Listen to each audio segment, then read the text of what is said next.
I'm not trying to scare you, and I'm not trying to make this sound doomsday, because I don't believe that is going to be the case at all. I'm simply trying to prepare you, emotionally, predominantly, that we have to hunker down for longer than we probably thought. This isn't going to be something that goes away in a couple of weeks or a couple of months. This is something that's going to last a long time. Historically, for example, go back to '08. We had a great economy prior to '08. Stock market hit an all-time high in '07, in October, and then '08 hit, and unemployment doubled. We were at 5% unemployment in '07, and it hit 10% by the end of '08. It took 10 years for the unemployment rate to get back where it was. 10 years. Same thing happened after the crash of '29.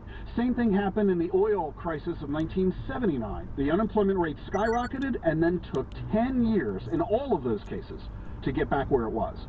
So economically, we may be in this mess for a lot longer than people think. Now, do not equate that. Everything I just said, do not equate it to the stock market. The stock market does not have to take 10 years to get back to its all-time high. Why?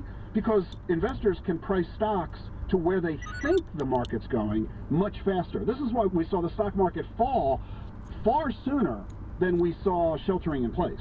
The stock market anticipated it and went down. So the market goes down before things get bad, and they go up before things get good.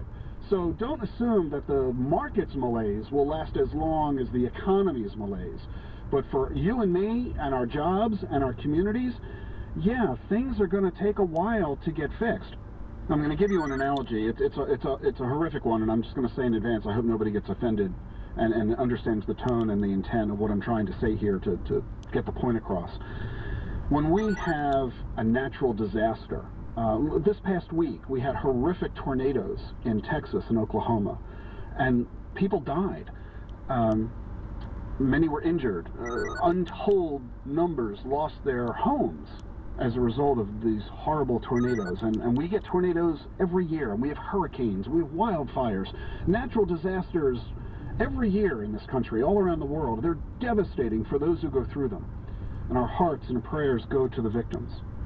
But economically, you want to talk about how a local community can actually be better off in the long run economically? Because when a house gets knocked down by a tornado, the community gets flooded with money. The insurance companies come in.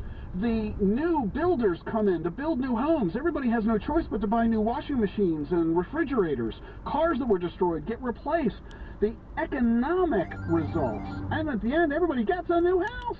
I mean, you see my point. I don't mean to be cavalier and make it sound like I know I'm making it sound, but I hope you get my point, that we don't need to worry about money in a natural disaster. Yes, there are those who are ill-prepared. They didn't have insurance.